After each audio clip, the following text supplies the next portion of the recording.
Louvado seja Deus. Irmãos, abramos a palavra do Senhor, momento para a edificação da igreja através da mensagem que o Senhor tem preparado para nós nesta noite. Eu quero convidá-los a abrirem suas Bíblias em Colossenses, capítulo de número 4. Nós temos desenvolvido aqui mensagens expositivas sequenciais. Chegamos aqui no capítulo de número 4 e iremos ler, eu irei ler, dos versículos 2 até o versículo de número 6. A mensagem do Senhor estará contida aqui, principalmente no versículo de número 2. Nós iremos nos deter um pouquinho mais neste versículo de número 2. Assim diz a palavra do Senhor: perseverai na oração, vigiando com ações de graças. Suplicai ao mesmo tempo também por nós, para que Deus nos abra a porta à palavra, a fim de falarmos do mistério de Cristo, pelo qual também estou algemado, para que eu o manifeste como devo fazer. Portai-vos com sabedoria para com os que são de fora, aproveitai as oportunidades. A vossa palavra seja sempre agradável, temperada com sal, para saberdes como deveis responder a cada um. Os irmãos notaram que este trecho do versículo de número 2 até o versículo de número 6, ele fala muito a respeito da oração. Paulo aqui ele já está ao final da sua carta, aqui já está nas últimas recomendações para a igreja. E Paulo aqui então, como uma das últimas recomendações, ele começa a enfatizar a questão da oração. Irmãos, quando nós olhamos para a história da igreja, nós vemos, assim, pessoas notórias, grandes homens de Deus, como, por exemplo, Martinho Lutero. Martinho Lutero, uma vez, ele chega para um amigo seu e fala assim: hoje, como eu tenho algumas dificuldades a mais, eu irei orar um pouco mais hoje. Eu irei orar 8 horas. Martinho Lutero, ele acostumava a orar em torno de 5 a 6 horas por dia. Um homem que tinha uma vida de oração. Aquele nosso irmão no passado que fundou a igreja presbiteriana na Escócia, a primeira igreja presbiteriana que surgiu no mundo foi na Escócia. E quem fundou a igreja presbiteriana não foi João Calvino, muitos acham que é João Calvino. Quem fundou a igreja presbiteriana foi John Knox. O nome dele escreve como Knox, mas é John Knox, né? Então, ele foi o fundador. E conta a história que John Knox, ele era a última luz a ser apagada na Escócia, e em compensação era a primeira a ser acesa, logo de manhã e em oração. Conta a história que John Knox, ele orava em torno de 4 horas diariamente. Irmãos, nós temos visto por exemplo, alguns movimentos interessantíssimos no mundo, e nós temos notícias até mesmo lá da Coreia do Sul. Não, temos também da Coreia do Norte, mas positivamente na questão da oração na Coreia do Sul. Irmãos, o povo vai para a igreja às 5 horas da manhã. Eu estava conversando com um amigo do seminário uma vez, e ele estava falando triste comigo. E eu falei assim: rapaz, o que está acontecendo? Ele falou: a igreja da Coreia não é mais a mesma. Aí eu falei para ele assim: não é mais a mesma? A igreja da Coreia está esfriando. Eu falei: é mesmo, irmão? Como que está o caos lá na igreja da Coreia? Ele falou: agora apenas 80% da igreja vai às 5 horas da manhã orar. Eu falei: mas por que você está falando? Porque antes era 100%. Iam orar 5 horas da manhã antes de ir para o trabalho. A gente muitas vezes pensamos que essas coisas têm a ver com cultura. Mas não, irmãos. Estas coisas têm a ver com sede. Essas coisas têm a ver com empenho. Tem a ver também com a questão de disciplina, sim. Mas também ouvimos até o reverendo Maciel, que a tia Eunice conheceu, na época que estava lá no São Vicente, ele chegou a fazer uma visita lá na Coreia. E uma das coisas que um pastor coreano lá estava falando era que ele estava procurando um pastor auxiliar para ele. E ele falou assim, a única característica que eu quero deste pastor é que ele ora pelo menos 6 horas por dia. Eu estou procurando um pastor auxiliar para mim, e o critério é que ele ore 6 horas por dia. Irmãos, aqueles que entendem que a oração nunca é demais, aqueles que entendem que a oração ele é alimento, aqueles que entendem que a nossa vida precisa ser uma vida de oração, o pensamento é semelhante a grandes homens, é semelhante àquilo que a Escritura ela nos coloca. Diante disso, eu gostaria de trazer aqui o seguinte tema, insistindo na oração. Insistindo na oração. Aqui o texto, versículo de número 2, ele vai iniciar aqui com um verbo que está no imperativo. Ele vai dizer perseverai. A ideia da palavra perseverai aqui é de insistência, é de continuidade. E continuidade, irmãos, não é apenas enquanto aquilo está dando certo. Perseverar, quando as coisas parecem que estão dando certo, é muito fácil. Você está lá trabalhando e as coisas estão dando tudo certo no trabalho. É muito fácil você perseverar. Agora, quando as coisas começam a dar errado, quando as coisas não estão indo do jeito que você imagina que deveria, você começa a pensar, será que eu devo continuar ou não? Nós temos uma ideia muito pragmática das coisas. A Escritura, quando fala aqui perseverai, aqui o apóstolo Paulo, ele dando esta ordem, é no sentido de manutenção, de insistência, mas não é no sentido de sermos teimosos. Perseverar não é ser teimoso. Perseverar é você ter insistência com aquilo que é justo, com aquilo que realmente seja de fato agradável a Deus, não naquilo que o desagrada. Não é a questão em você insistir, por exemplo, no pecado. Não é insistir nisso. Perseverar no pecado. Não. O texto aqui ele vai dizer naquilo que deveriam perseverar. E aqui Paulo, então, ele diz perseverai na oração. Irmãos, quando nós vamos para o grego, nós vemos que existem em torno de 5 palavras no grego que podem ser traduzidas para oração. 5 palavras. Se nós entendermos que fizemos uma associação de petição com oração também, esse número salta para 8 palavras.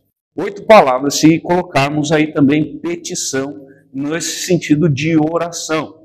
Mas, irmãos, de todas estas palavras, existe uma palavra que ela é muito diferente e é a palavra que Paulo está usando aqui. Essa palavra que Paulo está usando aqui no texto, ela tem uma conotação, além de oração, de você rogar a Deus, ele também está falando de lugar de oração. A palavra no grego aqui era o nome dado para um lugar de oração. A palavra aqui é proseuché. Proseuché era o nome do lugar em que as pessoas oravam. Por exemplo, olhemos lá em Atos dos Apóstolos, capítulo de número 16, versículo de número 13. Olha só o que diz lá. Atos dos Apóstolos 16, versículo de número 3. Diz o seguinte: no sábado saímos da cidade para junto do rio, onde nos pareceu haver um lugar de oração. Aqui, lugar de oração é proseuché. É essa palavra utilizada aqui, lugar de oração. E assentando-nos falamos com as mulheres que para ali tinham concorrido. Também, irmãos, lá em Mateus, no Sermão do Monte, capítulo de número 6,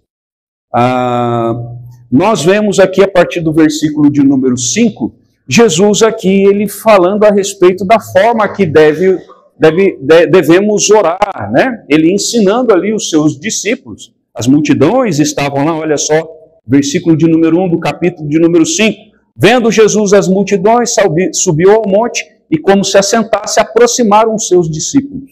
Jesus estava ensinando os seus discípulos e as multidões estavam ouvindo, mas ali a intenção de Jesus era os discípulos, não as multidões. E Jesus então está ensinando aqui os seus discípulos a respeito da oração. E o versículo de número 5 ele diz: e quando orardes, não sereis como os hipócritas, porque gostam de orar de pé na sinagoga. Olha que interessante, ele está falando de oração, e aqui ele usa essa palavra também para ser o quê? E olha só que ele está relacionando ao lugar de oração, sinagoga. Ele está falando aqui, e nos cantos das praças, outro lugar. Ele está falando para serem vistos os homens, o objetivo deles. E aí ele vai falar, versículo de número 6. Tu, porém, quando orares, entra no teu quarto, lugar de oração. Lugar de oração. Irmãos, então, quando o apóstolo Paulo, ele diz aqui no capítulo de número 4, versículo de número 2, perseverai na oração, ele não está falando apenas na oração. Ele está falando, seja insistente também no lugar de oração. É lógico, irmãos, que nós não vamos no lugar de oração simplesmente por ir. Não vamos simplesmente por ir. Nós vamos com um objetivo. Nós vamos, e a ideia aqui é de ir no lugar de oração para orar. E seja perseverante no lugar de oração. O lugar de oração não somente aqui na casa do Senhor. Sim, a casa do Senhor é o lugar de oração. A minha casa será chamada casa de oração. Aqui também é o lugar, a casa de oração. E ele está falando a respeito de perseverarmos, de sermos constantes na casa da oração e na oração. Irmãos, eu lembro que quando eu era pequeno, tudo bem que eu não cresci tanto, né? Em relação ao Rafael, eu continuo pequeno. Com relação a ele, com relação a Lívia, eu ainda sou bem alto, né? Mas quando eu era pequeno, do tamanho do botãozinho, como eu disse, né? No caso, eu aprendi na UCP, e tem se ensinado até hoje na UCP, que é a União de Crianças Presbiterianas, né, as nossas crianças, de que pouca oração, pouco poder. Muita oração, muito poder, não é? Não são coisas que têm se ensinado desde pequeno? Mas, irmãos, uma das coisas que nós temos visto na nossa época é que a oração ela não tem sido algo que tem sido dado tanto destaque assim. Tem uma frase de Charles Spurgeon, e tem várias, a gente tem aqui um slide sobre pedidos de oração, e tem várias frases de Charles Spurgeon. E uma das frases de Charles Spurgeon é a respeito do crescimento da igreja. Não espere o crescimento da igreja enquanto ela não estiver em oração. Ele fala, por exemplo, sobre a questão da oração também, que a reunião de oração é um dos, vamos dizer, atividades ou programações da igreja mais vazia. Irmãos, não deveria ser assim. A realidade é que não deveria ser assim. A reunião de oração deveria ser algo maravilhoso para nós. Talvez se eu perguntasse para cada um dos irmãos aqui, a oração para você ela é importante, eu acredito que todo mundo falaria que seria importante. Agora, ela é importante para você, agora pense, quanto tempo você gasta com isso? Quanto tempo você investe em oração? Então o que acontece? As coisas não bastam estar na nossa boca, irmãos. As coisas têm que estar nas nossas vidas. Não adianta a gente falar, Senhor, é maravilhoso poder orar ao Senhor, é maravilhoso eu poder ter contato com o Senhor, que é o ser mais poderoso. Eu peço ao Senhor, olha, eu tenho acesso ao Senhor na mediação de Cristo Jesus, o ser mais poderoso desse universo. Mas eu não oro. Eu não oro. Irmãos, essas coisas, elas têm que tocar aos nossos corações. A oração, ela não é algo teórico para nós. Eu lembro que nós tivemos aqui, há um tempo na nossa igreja, até do ano passado inteirinho e até mais ou menos abril, maio deste ano, nós tivemos reunião de oração todos os dias aqui. Era às 7 horas da manhã e era às 6:30 da tarde. E nós acabamos com a reunião de oração. O interessante de tudo é que ninguém veio reclamar comigo. Ninguém veio reclamar comigo, ô pastor, por que acabou a reunião de oração todos os dias? Era tão bom. Só que sabe o que acontecia? 80% das reuniões de oração eu estava sozinho aqui. Eu estava sozinho. Irmãos, uma igreja que não ora, ela não vai caminhar. Uma igreja que não se dedica à oração, a gente muitas vezes fica pensando, Senhor, aviva este lugar. Senhor, derrama da tua Shekinah, do teu poder, da tua unção. Sem oração, não vai, irmãos. Não vai. Acha que avivamento aconteceu através do quê? Através de viver uma vida zen, como diz outros aí, ou falar, vem, Senhor, e aí vim. Não era assim, irmãos. Era através de quebrantamento. Era através de vida de oração. Era através de uma vida de renúncia de si mesmo. Nunca houve avivamento sem oração.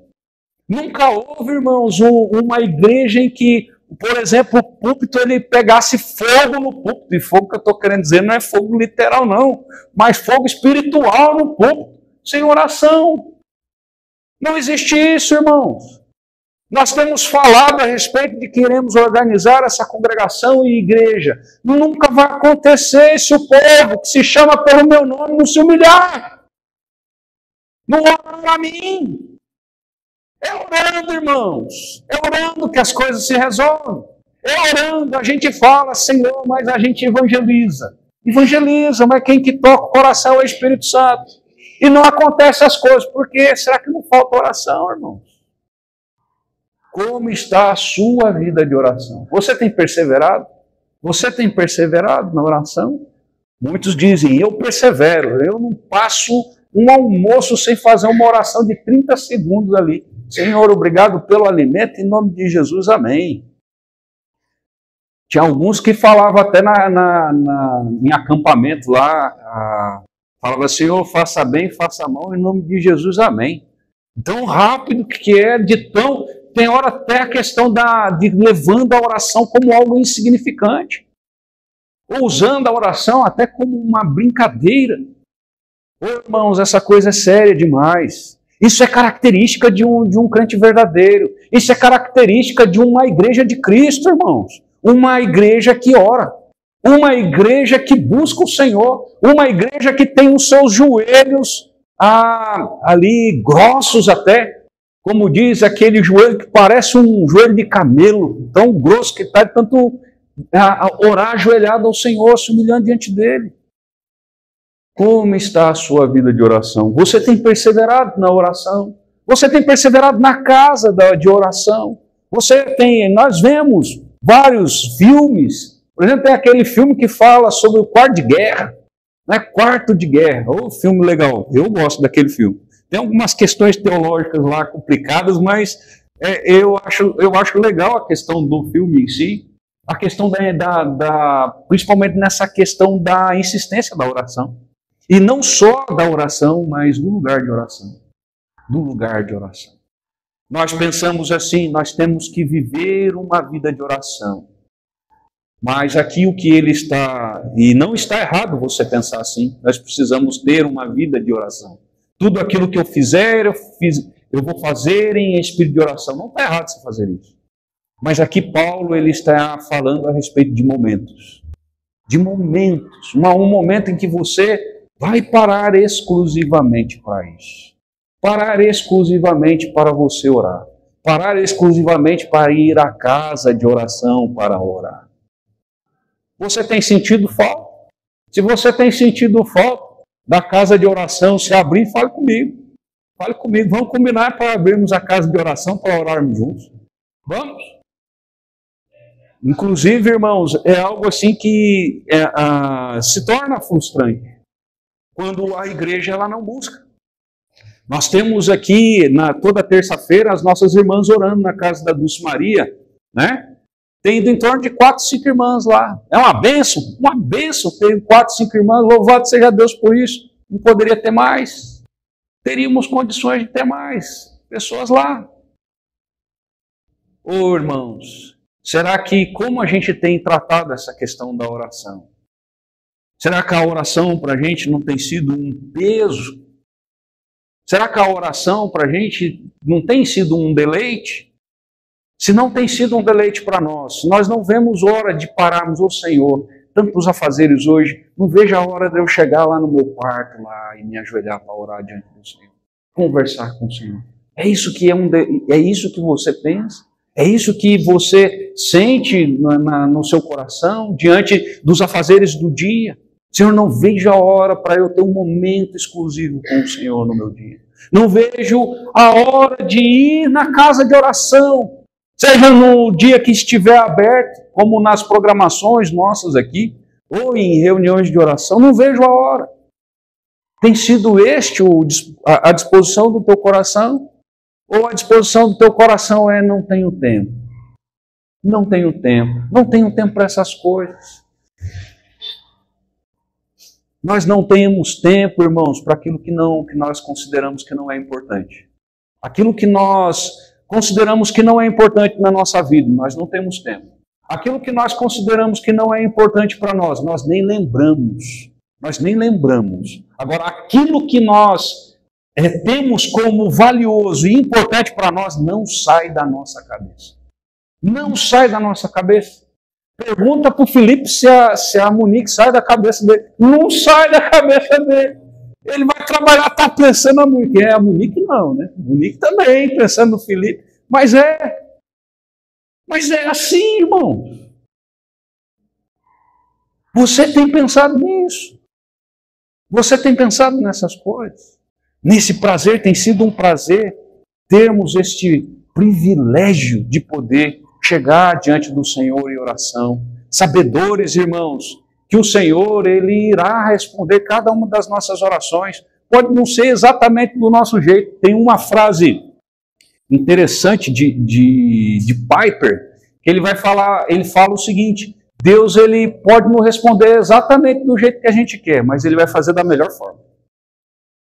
Ele pode não fazer exatamente o que a gente quer, mas vai ser da melhor forma.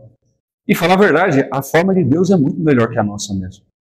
É muito melhor. E aqui, irmãos, ele diz, além de perseverar na oração, ele diz aqui, vigiando com ações de graças. Só que interessante que quando nós olhamos em outras versões, não aparece aqui um pronome. Tem um pronome aqui que faz muita diferença na interpretação aqui.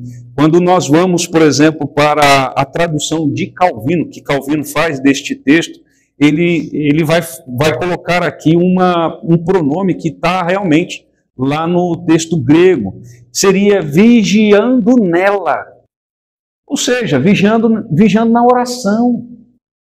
Aqui quando está falando vigiando com ações de graças, a ideia é de você estar em ações de graças vigiando no sentido das ações de graças, mas a palavra vigiando aqui está relacionada à oração. Ela não está relacionada a ações de graças. Então aqui, irmãos, quando ele fala vigiando nela com ações de graças, assim como nós podemos dizer que a nossa vida, ela deve ser uma vida de oração. Aqui a ideia do texto é a sua oração, a sua vida de oração. Você deve estar vigiando, você deve estar orando com o espírito de ações de graças. A ideia é essa. Irmãos, quando nós estamos em contato com o Senhor e vigiando nesse aspecto, nosso pensamento não fica aí indo para todo lado. Já aconteceu com os irmãos de começar a orar e começa a pensar um monte de coisa. Começa a pensar nos boletos para pagar, começa a pensar em alguém lá que pisou no pé, o vizinho que faz não sei o quê. A ideia de vigiar é essa, é para que você se concentre naquilo. E principalmente quando nós, irmãos, nós estamos em oração, vigilantes com esse espírito de ação de graças. Irmãos, em nenhum momento nós iremos chegar diante do Senhor e reclamar da nossa vida. Senhor, mas a minha vida está o caos, Senhor. Minha vida tá ruim, tira ela, por favor. Se você estiver vigiando com ações de graça, você vai ser agradecido a Deus.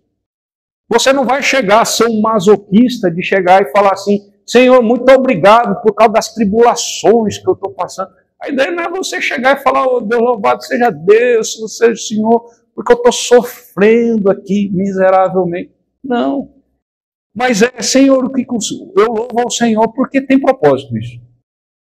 Então, irmãos, não é a questão de é a questão de agradecermos o meio, que seria a tribulação ou a dificuldade, mas é agradecermos o fim que é destinado a este meio, que é algo que vai produzir algo bom em nossas vidas. Irmãos, é maravilhoso nós pegarmos e vermos na Escritura que ele, além de nos incitar sempre à oração, nos incitar sempre à casa de oração, ele também vai nos incitar sempre a ter um coração grato ao Senhor. Um coração grato ao Senhor. Quando nós falamos a respeito disso, sobre gratidão,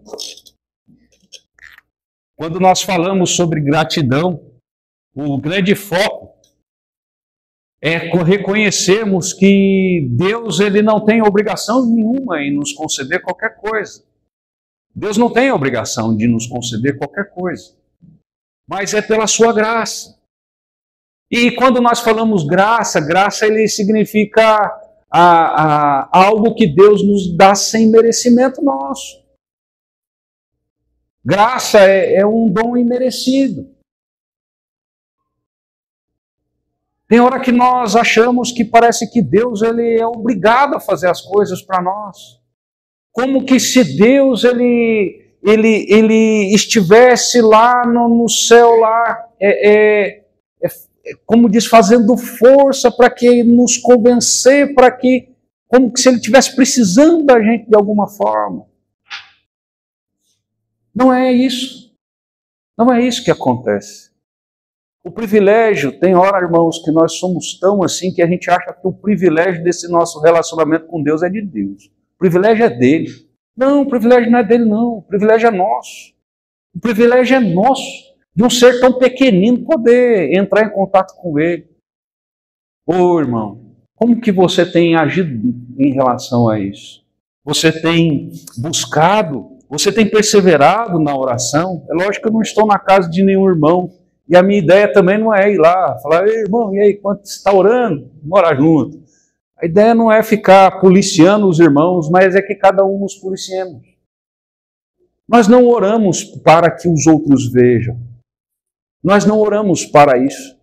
Nós oramos, irmãos, para ter um relacionamento estreito com o Senhor. O Senhor, ele nos salvou. O Senhor Jesus morreu numa cruz para nos salvar do nosso vil procedimento, para riscar ali o escrito de dívida, para termos um relacionamento com Ele. Não é simplesmente porque Ele queria ter um número X de pessoas no céu. Opa, eu preciso encher o céu. Como diz, não pode ter vaga aqui não. Como se Jesus falou que ia preparar mansões celestes. Opa, vai ter lá casa lá sem morador, eu preciso, porque eu preciso de morador lá dentro. Não, não foi por isso que ele chamou você não, porque falta morador no céu não. Ele te chamou para ter um relacionamento com ele, e um relacionamento estreito com ele. Abuse desse privilégio de orar ao Senhor. Abuse, persevere com todo o seu coração, não apenas na oração, mas na casa de oração. Nós ainda temos o privilégio, irmãos, de termos a casa de oração. Houve há poucos anos atrás, 2020, foi-nos proibido de congregarmos. Nós tivemos dificuldades em congregar. O Estado nos proibiu.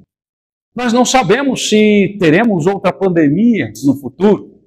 Como diz o pastor, está profetizando coisa ruim. Não estou profetizando coisa ruim, não. Eu estou querendo que os irmãos reflitam. Que os irmãos reflitam no privilégio que nos é concedido hoje. Não adianta, irmãos, quando for tirado o privilégio nosso, nós começarmos a reclamar. Olha, aquela época era tão boa, eu tinha a oportunidade. Não, a oportunidade você tem hoje. Aproveita as oportunidades que Deus está te dando. A oportunidade de você estar na casa dele, de poder congregar com os irmãos. Os irmãos poderem ter esse relacionamento uns com os outros aqui. Nós não sabemos o que irá nos acontecer. Jesus pode voltar. Nós podemos ter revoluções no nosso país. A tendência do nosso país hoje, irmãos, é daqui a alguns anos ele se tornar muçulmano. Quem sabe esse país daqui a alguns anos se tornando muçulmano será proibido de nós congregarmos? Será que nós vamos esperar esses momentos chegarem para que nós venhamos a querer valorizar a casa do Senhor, o lugar de oração? Valorizemos hoje. Valorizemos hoje o lugar de oração. Busquemos de todo o nosso coração. Quão maravilhoso, irmãos, é termos comunhão uns com os outros. Nós podemos desfrutar um pouquinho aqui daquilo que nós iremos passar o resto da eternidade. Se você tem dificuldade de se relacionar na casa de oração, de estar na casa de oração, porque eu sou mais individualista, eu sou mais na minha e tal, eu vou dizer para você, não vai ter ilha deserta no céu. Você não vai viver isolado lá. Você não vai viver. Você foi chamado para estar no corpo de Cristo. Você vai viver juntinho. Como diz, todo mundo juntinho, misturadinho, né? Misturadinho lá. Não vai ter lugar lá para tal pessoa e tal pessoa. Tá todo mundo misturadinho, juntinho. Vamos degustar isso agora. Vamos colocar isso como privilégio na nossa vida. Nós vimos aqui, irmãos, a respeito dessa insistência na oração, com relação à perseverança na oração, mas não apenas na oração, mas também na casa de oração. Lembrando que nós devemos orar com um espírito, estarmos orando, vigiando, né, para que o nosso pensamento não se esvá, e assim nós venhamos a nos desconcentrar nas nossas orações, mas vigiando na oração, tendo assim esse espírito de ações de graças, um coração grato ao Senhor, por tudo aquilo que Ele fez, por tudo aquilo que Ele tem feito por nós, por tudo aquilo que Ele ainda fará. Deus é maravilhoso, e é maravilhoso, irmãos, podermos ter este relacionamento estreito com o Senhor. Use desse privilégio, que Deus derrame da tua graça sobre cada um dos irmãos e nos fortaleça no Senhor. E que assim, irmãos, se não estamos despertos a isso, não fomos despertados ainda, venhamos a buscar em oração: Senhor, me desperte. Senhor, eu tenho hora que eu acho que é muito chato ir na igreja. Muda a disposição do meu coração porque tem algo que está errado. Se eu acho que é chato ir na igreja, tudo bem, se o pastor é chato, a gente resolve. É o problema do pastor chato. O pastor chato se resolve. Mas não deixe de buscar o Senhor. Não deixe de buscar o Senhor na casa do Senhor.